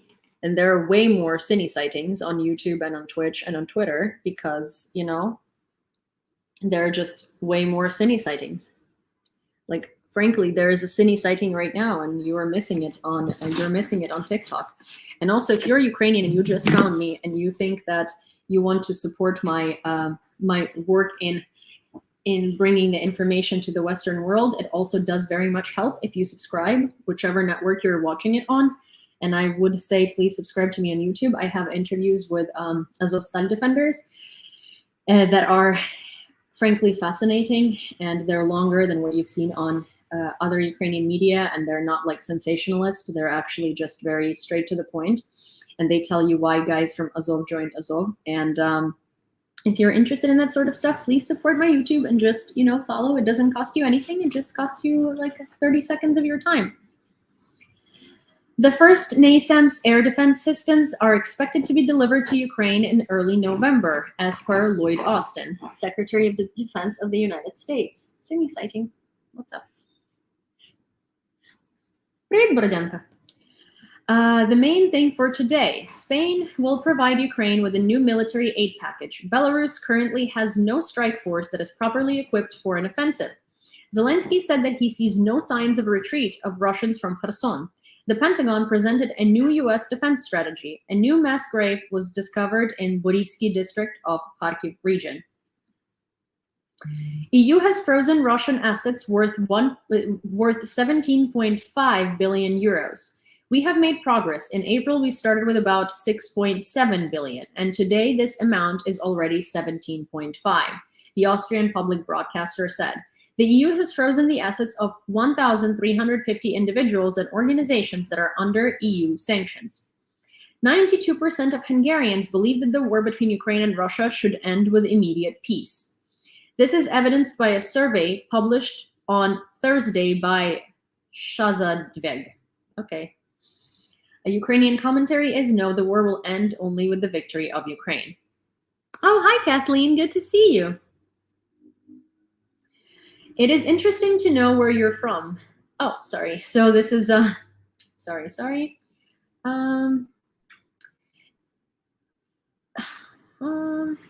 Okay. President Zelensky says air defense forces shot down 23 out of 30 Shaheds in 2 days. Ukraine resumes membership in the International Organization of Wine and Wine, which it was a member of from 1997 to 2008. The membership status will be automatically renewed on October 20th, 2022. This will be officially announced on November 4th, 2022, during the annual meeting of the organization. This is reported by the Ministry of Agrarian Policy. Ukraine in the UN. Russia demands UN Security Council meetings to spread its propaganda and disinformation and prepares provocations with the use of biological substances. The Pentagon will provide Ukraine with a new military aid package worth $275 million. Sources, Associated Press, with reference to U.S. officials. And let me backtrack a little bit. So Ukraine in the UN. Russia demands UN Security Council meetings to spread its propaganda. Basically, every time Russia comes to the UN, they start spewing all of their misinformation and they start spewing their narratives, and they And they say them so confidently as if those are reality, but they obviously are not. And so that perpetuates this idea that they're trying to spread their misinformation in the UN, and because of their veto power and because of their permanent spot on the UN Security Council, they are trying to infiltrate that information into the UN, therefore basically demanding that the UN believes in this information and that the UN perpetuates this information, right? Because they disagree and disregard with everything that that Ukraine says. So Putin's speech yesterday was 4 hours long. 4 hours long, literally. And in the 4 hours, I can sum it up in one word, and it's the West is rotten. We are fighting NATO. It was nothing new. US President Joe Biden has no intention to meet with Putin at the G20 summit to be held in Indonesia in November. This was stated by the representative of the US National Security Council for Strategic Communications, John Kirby. Foreign policy. Ukraine has told the US that it needs the Avenger anti-aircraft missile systems to combat Iranian drones. And there is some information that there are people in the US government that want to supply Ukraine with drones, but there is some bureaucratic stuff that prevents it. So that would be really amazing, and I really hope that the deal works out. Also, a friend of mine is going to be working the G20 summit as a translator. And so I'm very curious to see what she's going to have to say, because she's probably going to have some interesting information. And so I'm going to try and sneak in there. Russians shelled settlements in Nikopol district with Grad and heavy artillery once again. Dozens of multi-story and private houses were damaged. Almost 1,000 families are without electricity. There are no dead or wounded. Ukraine's law enforcement agencies have recorded almost 40,000 war crimes committed by the Russian forces in Ukraine. Deputy Minister of Internal Affairs Kateryna Pavlichenko spoke of this at a Kyiv briefing on Thursday. An Ukrinform correspondent reports law enforcement agencies have already recorded about 40,000 war crimes committed by Russians. Among these war crimes are also crimes against sexual freedom and sexual integrity of a person, as they are also called sex crimes, she said. Also, I just received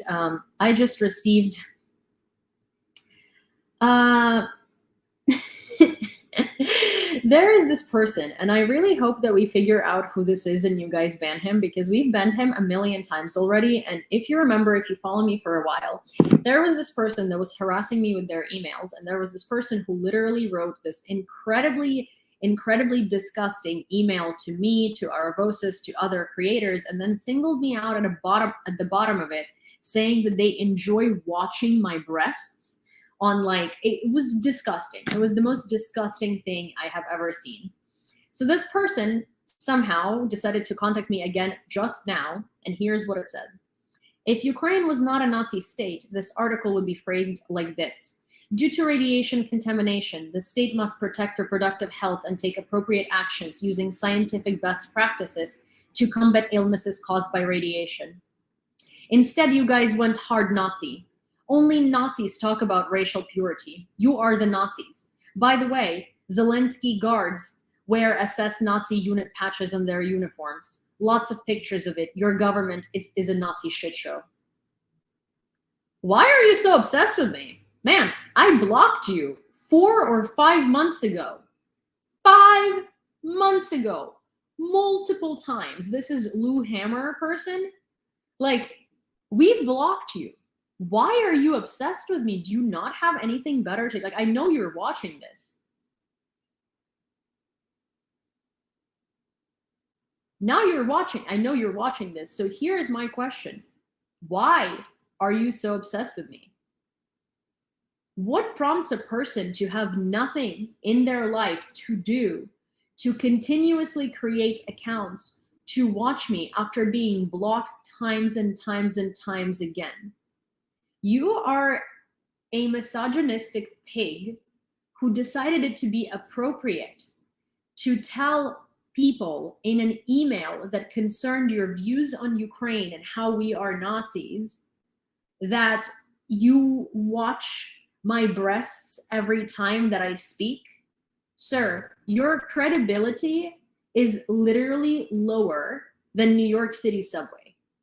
You disgust me, and it's disgusting that you would spend, it's pathetic and sad, and I feel bad for you. I feel incredibly sad for you that you have nothing better to do in your life than to stalk me after being blocked and after being publicly called out by multiple people for being a misogynistic pig who is also a predator based on the things that you wrote in that email. So you think that somehow concerns me other than just, you know, reading this to the public so the public can also know what kind of a misogynistic pig you are? No. But also, again, I feel so incredibly sad for you because in order to do this, you have to be so pathetic and have literally nothing better or nothing at all to do with your life. And I honestly hope that you find somebody who can hug you and give you some love and understanding, because, you know, only a person who lacks love, understanding, and people in their life who care about them would be spending so much time obsessing over a girl on the internet who blocked them 5 months ago. Jesus Christ. Bum, bum, bum, bum, bum. Report spam. No, I don't have to read stuff from you anymore. Ew. The United Nations disarmament representative and the US ambassador to the UN have rejected Russia's appeal to the Security Council to investigate US military biological activities in Ukraine. How much longer can we tolerate the fact that Russia is in the UN?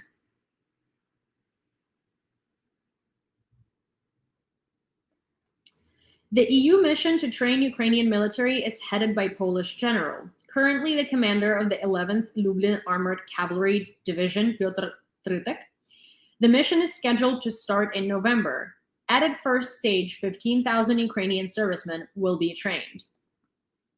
Russian children's ombudsman Maria Lvova-Belova adopted a boy illegally taken from Mariupol. This is human trafficking, this is child trafficking, and this is literally like she's talking about it on TV, so it's publicized, and she's admitting to child trafficking, yet we are not doing anything about it. The crime of the official is reported by the propaganda Russian website RT. According to the Ombudsman for Children's Rights, she saw her son during the deportation of 31 Ukrainian children from Mariupol.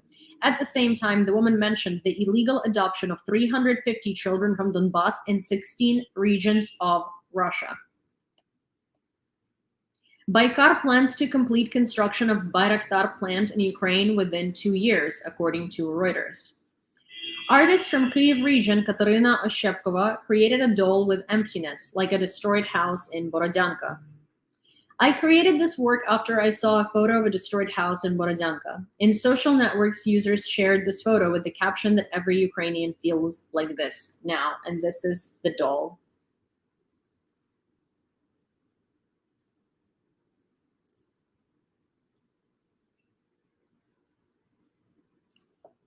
And this is the house, the building rather. Joe Biden said he's skeptical of Putin's statement that he did not intend to use nuclear weapons against Ukraine. If he has no such intentions, then why he keeps talking about it? Why does he talk about the possibility of using tactical nuclear weapons? He's very dangerous in his approach to this, Biden said. Lithuania sent Ukraine equipment worth almost 100,000 euros. Thank you, Lithuania. The Baltics have been supporting us very, very much. Special forces of the National Guard defeated a group of the enemy's submersive reconnaissance group in Donetsk sector and captured a mobilized militant of the so-called DPR. According to him, he was mobilized recently and has already been sent together with other men to the combat zone. In one of the first clashes, their group was defeated. The guardsmen handed the prisoner to the relevant services. In Svetohirsk, rescuers found the body of a woman under the rubble of a 5-story building destroyed in late September. It is assumed that another body may be among the ruins of a private house. Hi, Sean. In the Russian Arkhangelsk region, a military contractor ran over a convoy of conscripts, killing 2 people. It is reported that the accident was caused by a 22-year-old soldier named Izrapil, who was driving a Kamaz. He crashed into a convoy of 20 conscripts. As a result of the accident, 1 person died on the spot and another died in the hospital. Another 11 people were also injured. All of them were taken to the hospital of the Ministry of Defense with various injuries. We thank the Russian army for the liquidation of the Russian army. Keep up the good work.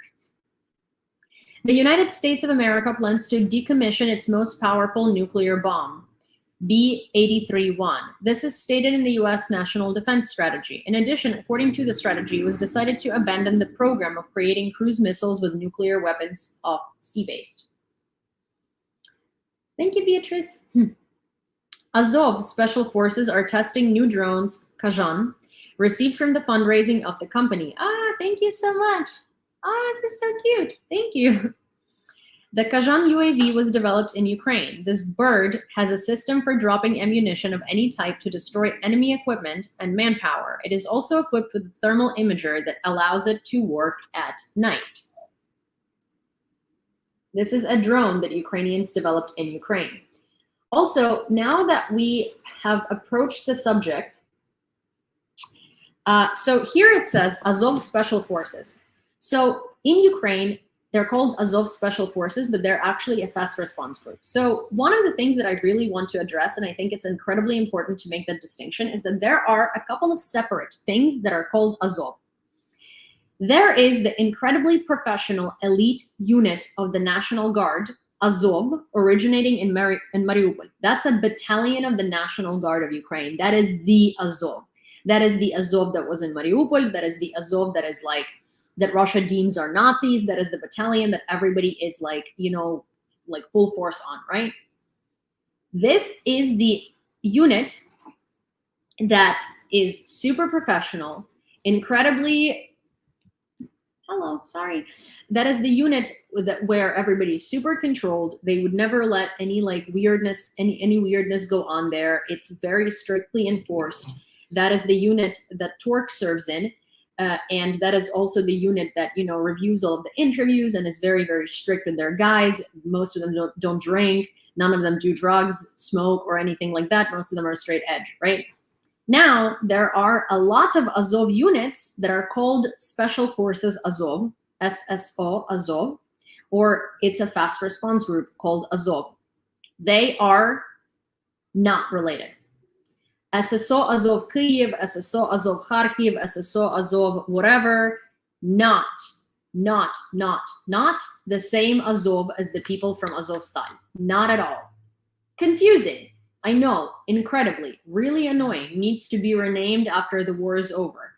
But basically, they're not related in that they're not governed by the same structure, but they are related because a lot of former Azov people from 2014 and stuff like that serve there now.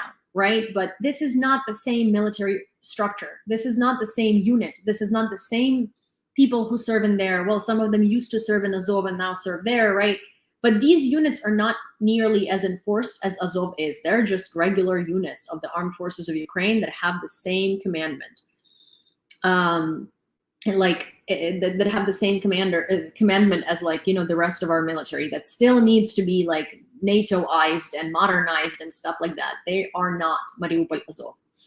Kraken, all of this stuff like movement Azov, all of these like random things, they have nothing to do with the Mariupol Azov.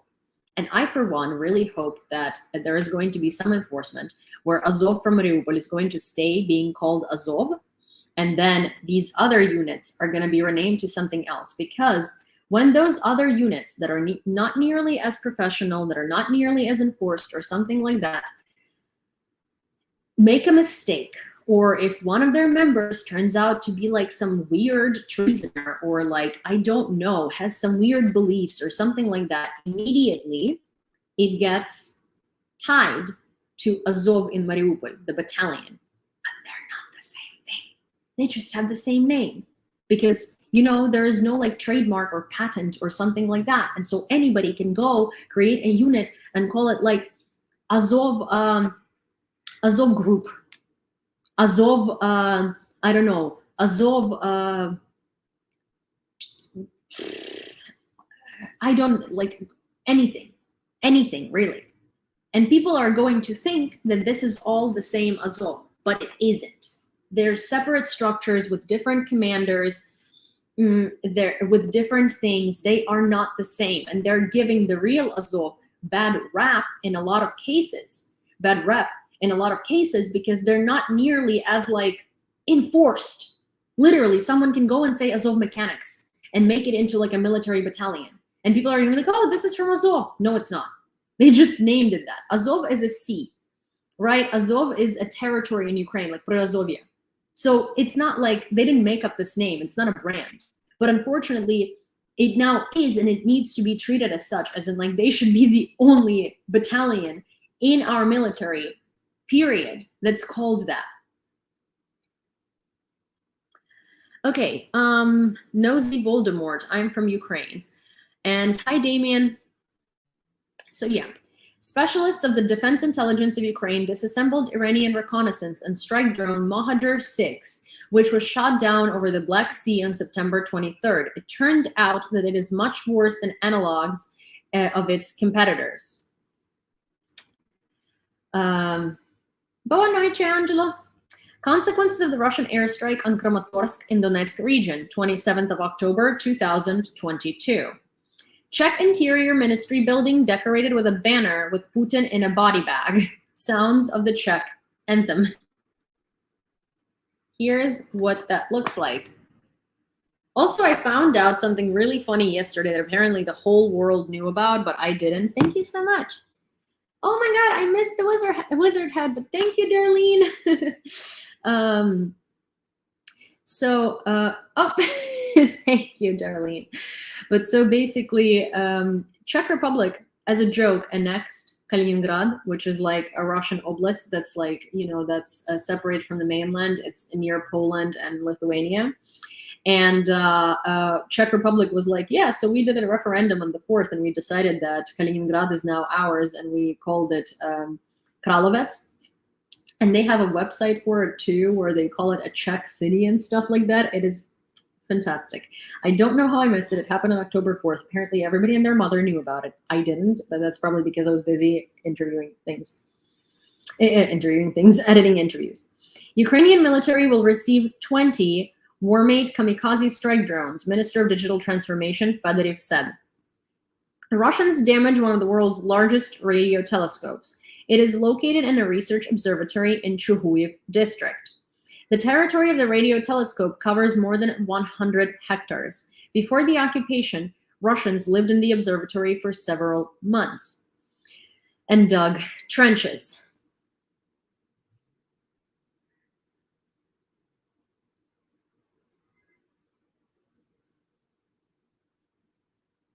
What?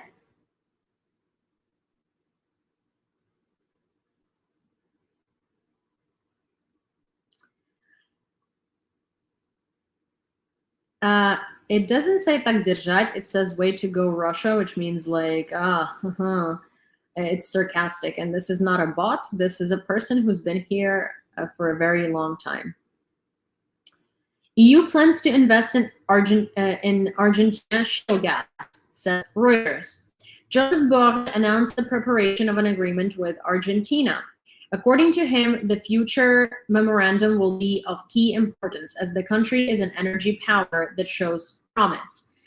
Sorry, there is just like some drama that's happening on Twitch, but no, you didn't say anything wrong. I think it's a language barrier, and that's about it. Our heroes are not just military, but also sculptors and artists. I've seen actually this before, and I thought it was so beautiful, but I've only seen pictures, and now there is a video of this, and it's beautiful. Майстер Іван. О, привіт. Привіт. This is beautiful. So this guy has been carving out things from like the sand of the trenches. Russia's invasion of Ukraine has caused an epochal break in German ties with Moscow, and the war has shattered former Soviet President Mikhail Gorbachev's dream of a common European home. German President Frank-Walter Steinmeier said, which is so funny. President Gorbachev's dream, like, can you stop referring to Gorbachev like he was this like amazing visionary for the Soviet Union? He was just another commie dictator. He wanted the Soviet Union to exist. He didn't want the common European home for everybody. He wanted the European investments while still saying that Europe is bad. So like, thank you, Darlene. So it's really funny to me that especially, you know, people in the West refer to Gorbachev as this like only Soviet visionary. I have multiple videos on him and how bad he actually was, and that, you know, he did not just let Soviet Union dissolve. Like, there were bloody military intervention in Latvia and Lithuania and Kazakhstan and Georgia, in Armenia. He was a dictator. And the only reason that he let the Soviet Union dissolve is because he had no other choice. The Soviet Union was also broke and it needed foreign investment. So he was working with what he had. He said multiple times on TV, there are interviews with him that were recorded that basically say, where he was saying, oh, you want to leave the Soviet Union? You're not going to leave anywhere. And he was talking to the republics. That is not a man who wanted the republics to be free. Come on. And there is lots and lots of evidence of that. Also, he did not order to put down the Berlin Wall. It was a mistake. Anyways, Iranian diaspora staged a protest in the center of Kyiv. Participants condemned the Iranian authorities in Ukraine the transfer of drones and other equipment to Russia by the Iranian regime.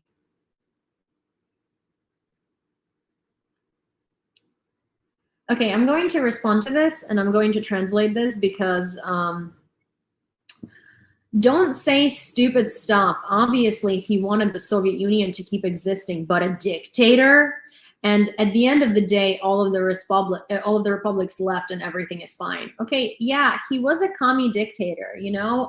Soviet Union was a dictatorship. It was a communist dictatorship by design, okay? So ahead of the Soviet Union would be a communist dictator. So was Stalin, so was Lenin, so was Khrushchev. Every one of these men was a commie fascist dictator. If you don't understand the meaning of the word, don't argue. And also, just because the republics managed to get free doesn't mean it isn't a dictatorship. At the end of the day, if Russians one day stand up and decide they want to overthrow Putin, at the end of the day, they will overthrow Putin. And you know, Putin obviously wanted Russia to be an empire, but a dictator? This is how you sound. Anyways, Kyiv has received new air defense equipment to protect power system facilities. During 7 months, Lukashenko's regime transferred 65.089 tons of ammunition to Russia, says Belaruski Gayun. In addition to ammunition, Russia also received tanks and other equipment. In the last few weeks alone, at least 94 T-72A tanks and 36 to 44 Ural tanks were transferred. We remind you that two countries are at war with Ukraine. Dmytro Kuleba says the West has moved from abstract warnings to describing concrete consequences in communication with Russia, which threatens to use nuclear weapons. And this change of approach has become important in the context of nuclear defense. Newly appointed ambassador to Germany, Alexei Makayev, believes that Berlin will be ready for a political decision to supply Ukraine with armored vehicles and tanks. The weapons that are supplied to Ukraine are definitely defensive. Ukraine defends its territory and is not going to attack anyone. I'm confident that Germany will come to a political decision on the supply of armored vehicles and tanks. as we could persuade Germany to change its position on multiple launch rocket systems, artillery, man-portable air defense systems, and air defense systems, Makeyev said. Thank you, loyalty. Kuleba invited congressmen to Izum who called for negotiations between the US and Russia.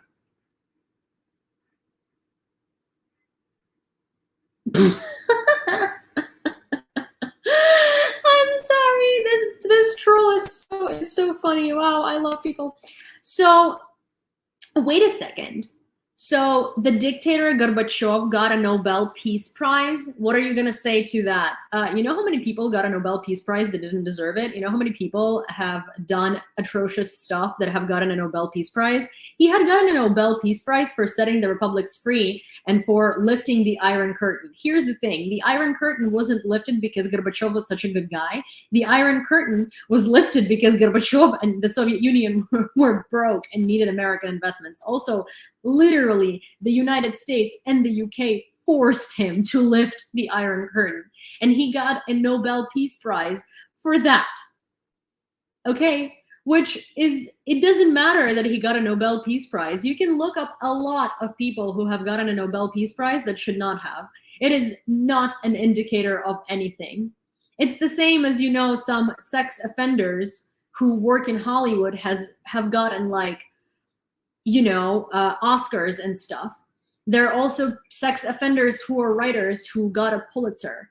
There are so many people who get paraded around like the big, amazing people who have incredibly garbage stuff that they have done in their life. And yeah, the only reason he got a Nobel Peace Prize is for setting the republics free and ending the Soviet Union, which he didn't end voluntarily. He ended it because it collapsed and he had no military power anymore and no money to keep it. So if you want to say something stupid, make sure you research it first, and before your head decides that you are talking to someone who knows less than you and you can just throw around terms you know nothing about, maybe, like, you know, do your research. Anyways, bye-bye. Anyways, Zelensky about mobilization in the Russian Federation. They are so poorly prepared that a new wave will soon be needed. Yeah, like, you know, Putin was Time Person of the Year, by the way, in 2008. Does that change the fact that he's a dictator? No, right? Does that change the fact that he's a mass murderer? No, right? But he's Times Person of the Year. What are you going to say to that?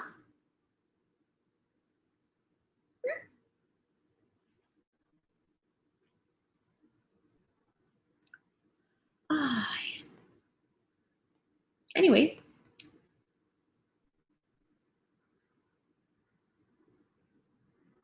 That is all I have for you for today. Outside of maybe one more video from U24 that I want to show you. Let's see. There is a persist. Yeah. Okay, I'm going to show you this one as well. Also, I find it so funny because, like, United 24 had that guy. There is a persisting bias. Had the voiceover guy that I really, really didn't like because his voice was like, he was like, Russia is, I don't even know, like, he talks like he's constipated. Anyways, and so I think there was a lot of pushback to this guy within the organization too, but he's like one of not many English voiceovers in Ukraine who's Ukrainian. Oh my God! Oh, that is a Cine bat. Cine, that bat looked like you. Oh my gosh, I'm so sorry. I know that looked very, very funny. Thank you, Jen. That was so pretty. But oh my God, so there are these like little gifts on TikTok. And there's this little gift and it has a pumpkin and a bat and it's Halloween themed. And the bat looks like City. The bat looked like City. Oh my God, that was so funny. But yeah, bye. Thank you, Jen. I didn't expect to see a Cine looking bat there. That was a great surprise. I thought it was just going to be a pumpkin or like a ghost. It looked so cute. Oh, I'll never be able to get over it. But yeah, so so basically, what was I saying? Oh, so basically, with the voiceovers, just this one, he's a good voiceover artist. He's just like the one of not many voiceover artists that that I guess can speak English for Ukrainian, but like arguably, like to me, he mispronounces a lot of words and like, and I'm not even saying like accent, as in like he mispronounces a lot of words, and his like voice is meant for a Ukrainian audience, but like stuff like that doesn't work in the West. And if you watch United 24 videos, you know who I'm talking about. It's like, Russia has been a genocidal maniac this whole time. This is how he speaks. And so anyways, he was like really annoying to me personally. And then like he got substituted, I guess, by someone else. And that someone else is like, they were so proud of him. And I'm like, wait, they sound very similar, but you know, that's okay. It's not for me to decide, unfortunately. Persisting bias that the Russians are not going to be destroyed. Naive notions that the Russians are going to lose somehow. Let's take a closer look at Russia's war record. In 1748, a group of Chukchi tribes defeated the Russian colonists' army in Siberia with just arrows and bows. In Crimean War, the Russian army was trounced by the Ottoman Turks and its French and British allies. The defeat even made the Russian Tsar sell Alaska to pay off the war debts. Then the 1905 war happened, and Japan stunned Russia that had the army 5 times bigger. It also had a global impact, hence the nickname World War II. Sure, Moscow had some triumphs, like in World War II. Berlin, where the USSR was part of a big coalition and enjoyed land-lease supplies from allies, and enormous military force from other Soviet republics. So history shows Russia's superpower can be just an illusion, spread by Russia itself. Yeah, so this is the United 24 video, and you know what I just realized? This is the same guy. They just asked him to change the timbre of voice. But the problem is, like, I don't know if you see this. Like, this annoys me to the core because he, like, mispronounces a lot of things. And, like, this is a great video. This is a great video. But I also realized that, like, apparently in Ukraine, the industry of voiceovers is very sexist. And, like, I mean it so much. Because the amount of times there have been places that reached out to me that were like, oh my gosh, we heard United 24 and we really want to like use your voice. And then like a day later or so, they're like, oh, we're so sorry, but the client wants a male voice. And they always want a male voice because it's just like the standard, you know, they're used to hearing a male voice on voiceovers and they just want a male voice. And that's so annoying. But like, besides that, you know, like there are plenty of male voices that like I know that are so much better. And he's a great voiceover artist. Like I'm not doubting his skills. He has been in like a lot of stuff in Ukraine and his Ukrainian voiceovers are great, but he's not a good voiceover artist for English speech. Like his pronunciation is like, he can't enunciate right. Like a lot of words get mushed together and it like pisses me off so much because why him? Why him? Like, well, why not just find someone else? God damn it. Anyways. So yeah, there is that. There is that. Alrighty, guys. I am, that's all I had for you for today. If you have any questions, suggestions, concerns, or anything to discuss, please let me know. In the meanwhile, I'm going to remind you that I am streaming this simultaneously on Twitch, YouTube, where I also have very fascinating interviews with Ukrainian defenders, TikTok, where I have lots of videos with lots of useful information, and they're very short, and most likely if you have like a Western tanky or a Western propaganda parrot asking you a question, you will find an answer to that question on my TikTok, and you will be able to tell them why they're wrong. And also on Twitter, where I give a lot of unhinged commentary about stuff that's going on in Ukraine behind the scenes when I'm not doing lives here. And also on Twitter, I have started this thing Also on Twitter, that when I was I created this kind of hashtag that I'm trying to popularize, and it's called On Russia the World. And thank you so much. And it aims to break through the common misconceptions that people have about, oh my gosh, thank you, Lauren, that's so pretty. I love those hot air balloons. Thank you so much. But it aims to break through Russian propaganda that's very common around the world, not only in Ukraine, but Armenia. Like we've talked earlier. Actually, wait, I don't know if did I show you this, Armin? I don't know if I did. But so I started this thing. We've talked about it. We've talked about the fact that, apparently Armenia in Armenian is Hayastan. And the only reason that we in the West call it Armenia is because Russia calls it Armenia, right? And that's that. And so this On Russia the World is meant to break through those Russian imposed like Russification of the world. And so I have a lot of things like this. So this says it's Hayastan, not Armenia, and it has like a woman wearing traditional Armenian attire, and it says On Russia the World. And then there's like a bunch of Ukrainian stuff. Like the latest one that I posted was about Crimea and Kirimli people, and about Kaliningrad being Königsberg, and about Kyiv, Rus, not Russian Kyiv, and facts about, why Russia has nothing to do with Kyiv. So check it out. And if you'd like to support my my activities as a journalist, because it is at this point my full-time job, and I am not making anything. I'm living off of savings. I'm barely breaking even every month, basically, with my social media. And so if you'd like to support my activity as an independent journalist, please check out my Patreon, which is Spy News Network INTL. You can find it in my link in bio on the vertical platforms like Twitter and TikTok, and in my About section of horizontal platforms like YouTube and Twitch. You can also find it in my link in bio on my Instagram, but I usually don't really tell people to follow me there because it's more like, I don't really do a lot of activism there. It's just a place where you can reach out to me.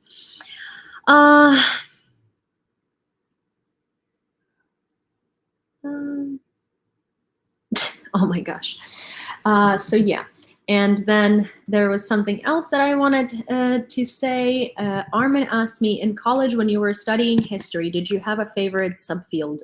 Yes, there was this one teacher that I had who was German, and his name, well, actually, no, I shouldn't say his name. But yeah, basically, he was German, and he was teaching world history, and he was incredibly concentrated on, he was very interested in like teaching the World War II history. And he was very, very diligent on it, and he went into great detail about it. And he actually kind of imposed this very big interest in me in World War II history or World War II era history. And so I've read numerous books on like, the English perspective, the German perspective, like the French perspective, the like Soviet perspective. So I am very, very, very, very interested in World War II era history. So yeah, there is that. There is that. Yeah. Thank you guys, you are amazing. So if you have any more questions, concerns, or anything like that, please let me know. If not, I'm going to go have dinner, and I will see you guys tomorrow.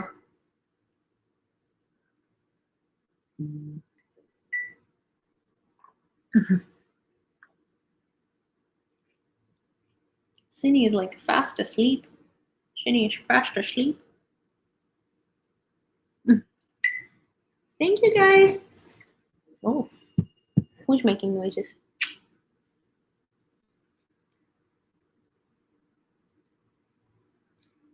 Yeah, I will talk about so someone's asking, can you share some Ukrainian perspective on World War II in the future? Yeah, I can actually. Have family stories about World War II. So, yeah, I will do that.